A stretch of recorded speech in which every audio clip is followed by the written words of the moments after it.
Designated by President Obama, as you know, and he wasn't even supposed to be outside of his own country. He was, so right there. But that's, in a way, the least of it. We had an attack very recently that he was in charge of where we had people horribly wounded, 1 dead. In fact, the number now, as of this morning, I believe, is 2 dead, and that was his. He was traveling with the head of Hezbollah. They weren't there to discuss a vacation. They weren't there to go to a nice resort someplace in Baghdad. They were there to discuss bad business. And we saved a lot of lives by terminating his life. A lot of lives have saved. They were planning something, and you're going to be hearing about it, or at least various people in Congress are going to be hearing about it tomorrow. Our Secretary of State covered it very well a little while ago. I saw his news conference, Mike. And if you want to mention a couple of things in addition to what I've just said, but we had tremendous information. We've been following him for a long time, and we followed his path for those 3 days, and they were not good stops. We didn't like where he was stopping. They were not good stops. We saved a lot of lives. Mike? Mr. President, not only we had deep intelligence indicating there was active plotting that put American lives at risk, and I'm confident, I think the President's confident too, that the actions that the President took saved American lives, saved lives of Iraqi Muslims as well. It was the right thing to do, and our Department of Defense did an excellent job executing the mission. And as you know, he killed at least 608 Americans, but the number is much higher than that. He's also very much roadside bombs and all of the horrible explosives that you see. He was a big believer and sent them everywhere. He was somebody that we did ourselves and we did a lot of countries a big favor. And I've been hearing from countries, they were extremely happy with what we did. And if you look inside Iran itself, there were plenty of those leaders that were happy because they feared him and didn't like him in many cases. Could you also clear up, Mr. President, whether Iranian cultural sites would be on any future target list? Well, as I said yesterday, it was very interesting. They're allowed to kill our people. They're allowed to maim our people. They're allowed to blow up everything that we have, and there's nothing that stops them. And we are, according to various laws, supposed to be very careful with their cultural heritage. And you know what? If that's what the law is, I like to obey the law. But think of it. They kill our people. They blow up our people. And then we have to be very gentle with their cultural institutions. But I'm okay with it. It's okay with me. I will say this. If Iran does anything that they shouldn't be doing, they're going to be suffering the consequences, and very strongly. All right, Steve.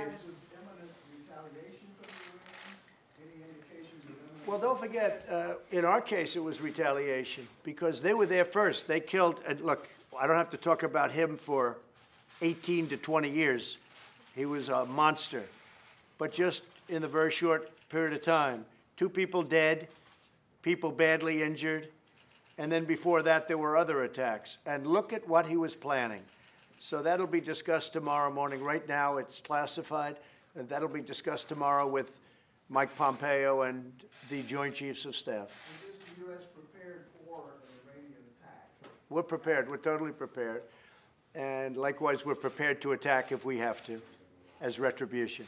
Mr. President, if Iran's leader said that any response to the Soleimani killing would be, quote, proportional, what would the United States do in the event of any Iranian response? So, again, John, if you look at what's going on, ours was an attack based on what they did. We weren't the first one out.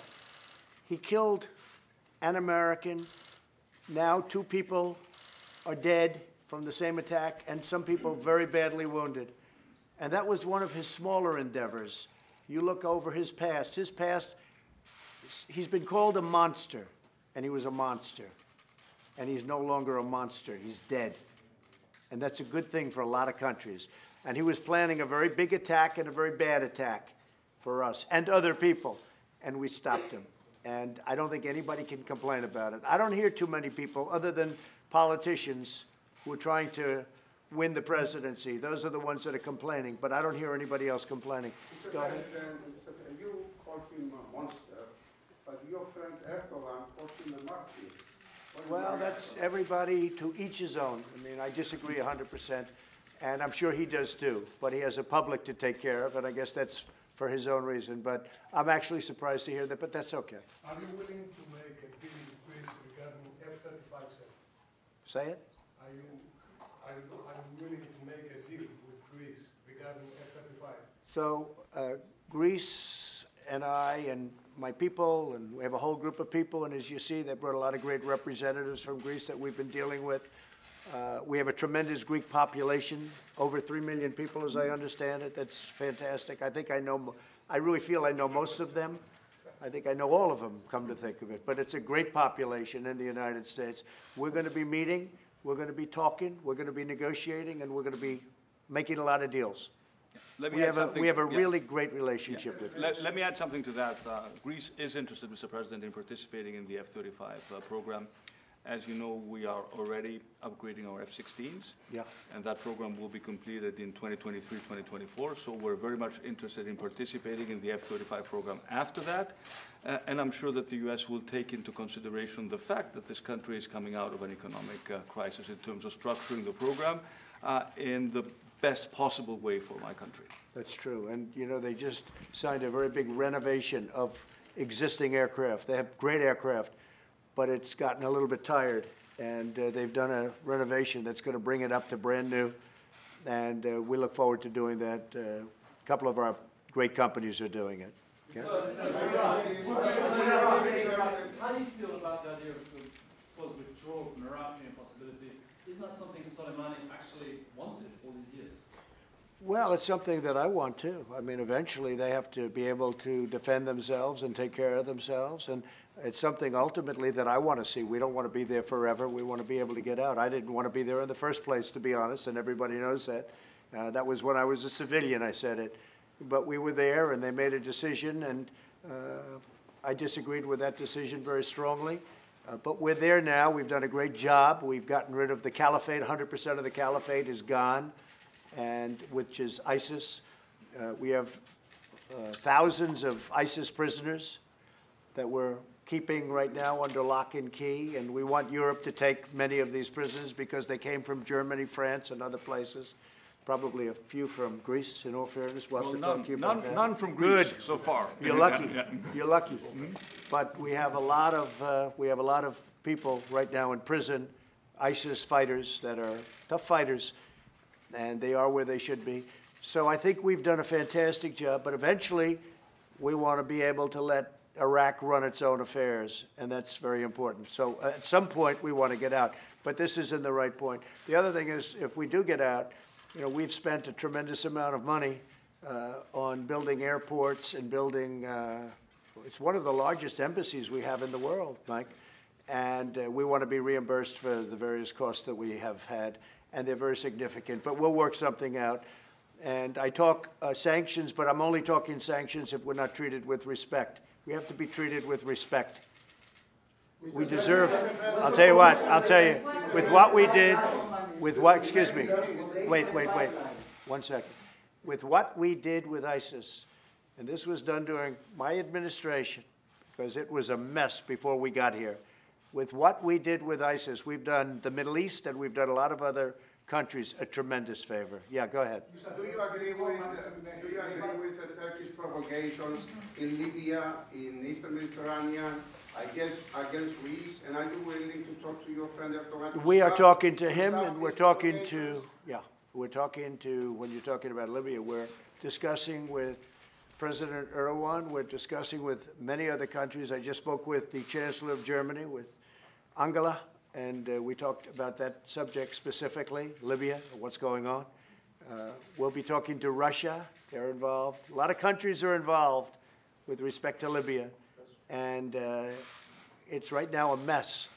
But there are a lot of countries, and they all want to know where we stand, and they do know where we stand. We have a very distinctive stand, and we have meetings set up, and we're going to see if we can work out some kind of a plan for peace. I think it's important. Just one, Mr. President, can I just make one point?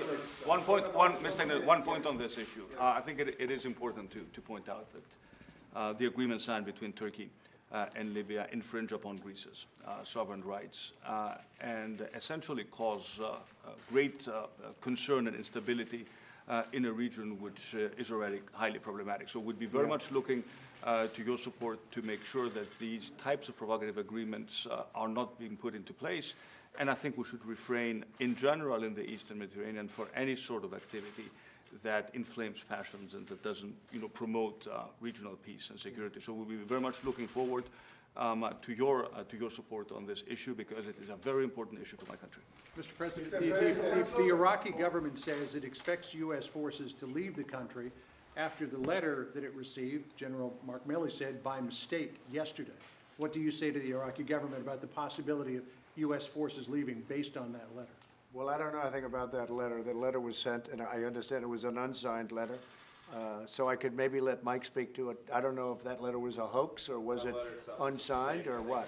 It wasn't intended. But the Iraqi government is saying they're taking you at your word. They expect U.S. forces to leave. Well, I think it's the worst thing that can happen to Iraq. If we leave, that would mean that Iran would have a much bigger foothold, and the people of Iraq do not want to see Iran running the country. That I can tell you. So we'll see how it all works out. I know it's going to work out well for us, because at some point we want to be able to get out. We want to bring our soldiers back home. I will say that we have had tremendous support from the people of Iraq, appreciating what we've done, and they don't want to see Iran go into Iraq. But they're neighbors, and over a period of years, something will happen. We'll see what that is. But what was said yesterday, I didn't know about. I really don't know about it. What is that, Mike? What exactly was that? I just know that there was a draft letter that was sent A draft unsigned. Unsigned letter. And the media knew that, was, so, they don't knew like it, to say and that. Yeah. the Iraqi people understand that we're there to help them stand up their sovereignty. The Iraqi people were not happy when the suggestion was made yesterday that we were thinking about leaving at some point. They were not happy, but at some point we will want to leave. Quick different Mr. topic. President, you didn't No. answer the question. Steve, go ahead. Are you Steve? ready for the Senate impeachment trial? What? Are you ready for the Senate trial? Yeah, whatever it is, it's a hoax. The impeachment is a big hoax. It's become a laughing stock all over the world. There was nothing done wrong. The 2 articles that were sent are not even serious. And by the way, they're not a crime. The Republicans voted approximately 196 to nothing. This was not supposed to be partisan. It was never meant that way by, as they would say, the founders. So it's turned out to be a totally partisan hoax, witch hunt. And frankly, it's been going on from before I came down the escalator with our great First Lady. I mean, this has gone on for 3 years, and probably longer than that. And it'll be very interesting when the final tabulation is set and when the facts are released, because a lot of people are working on those facts right now. It's a big deal. It's in many ways the greatest hoax ever perpetrated on our country. It's one of the great hoaxes ever. It started with an illegal document that turned out to be false, the fake document that you know so well, the dossier as they call it. And it went on from there. It was set up by a bunch of dirty cops and others, working with the DNC, working with the Democrats. And from the day I ran, from the day I was elected, and probably before that substantially, not probably. If you look at the insurance policy was long before that. So that means before I ever got elected, they were working on something that's so illegal. So I assume that will be announced at some point into the future, and hopefully not too far into the future. And the impeachment story is, it's just a continuation of the same. It really is a shame that we can't focus on all of the things. You know, we talk today about Iran, we talk about Iraq, we talk about economic development. We have the greatest stock market we've ever had in the history of our country. We have the greatest economy that we've ever had in the history of our country. We're setting records, unemployment records, employment records also. We're going to have almost 160 million people working. And that we have to work on this partisan scam is really a shame. That we have to take time is a shame. All right, that's about it. Mr. President, one more on a different topic. Mr. President. Will you be okay if John Bolton testifies? He indicated yesterday that he would if he is subpoenaed. Well, that's going to be up to the lawyers. It'll be up to the Senate, and we'll see how they feel. He would know nothing about what we're talking about, because if you know, the Ukrainian government came out with a very strong statement, no pressure, no anything, and that's from the boss. That's from the president of Ukraine. The foreign minister came out with a statement that was equally as strong. And frankly, if you look at it and you look at everything, all they have to do is read the transcripts. You take a look, not just at one, you take a look at 2 transcripts. They were absolutely perfect. There was absolutely nothing done wrong. There was no false statement. And it's crazy that it's gotten to a point where you look, Ukraine, the president of Ukraine said there was no pressure whatsoever. There was no pressure in his country whatsoever. And by the way, in terms of the money, it got there 2 or 3 weeks ahead of schedule, long before it was supposed to be there. There was absolutely nothing done wrong. The one thing I look at is corruption, and the other thing I look at is why isn't France, and why isn't Germany, and maybe I could say why isn't Greece? But why aren't all of these countries, why aren't they paying? Why is it always the United States that has to pay? And I said that very strong. In fact, it's in the transcript, but the press doesn't cover it. Why is it that the United States pays? And it affects Europe far more than it affects the United States. So why isn't it that France, Germany, and all of those countries in Europe that are so strongly affected, why aren't they paying? Why is it always us? That's one question. And the other question is always about corruption. We're sending all of this money. Where is it going? Where is it going? And the president, by the way, got elected on anti-corruption, and I think he's going to do a great job. But I appreciated his statement. He's made it many times. No pressure whatsoever. Thank you all very much. Thanks, everybody. Thank you, guys. Mr. President, the DOJ is recommending jail time for Bye, guys. Thank you, Stevie. Greece is actually paying more than 2%. It's true. Let's go. Do you agree with the DOJ recommending jail time for Michael Flynn? I don't know. I didn't look at it. You just tell me for the first time. I don't know. I'll take a look at it. Thanks. All right, come Thank on you, down. guys. Let's go. Thank you, guys. Thanks. Press, let's go. Come on, guys, let's go. Come on. Part of the solution.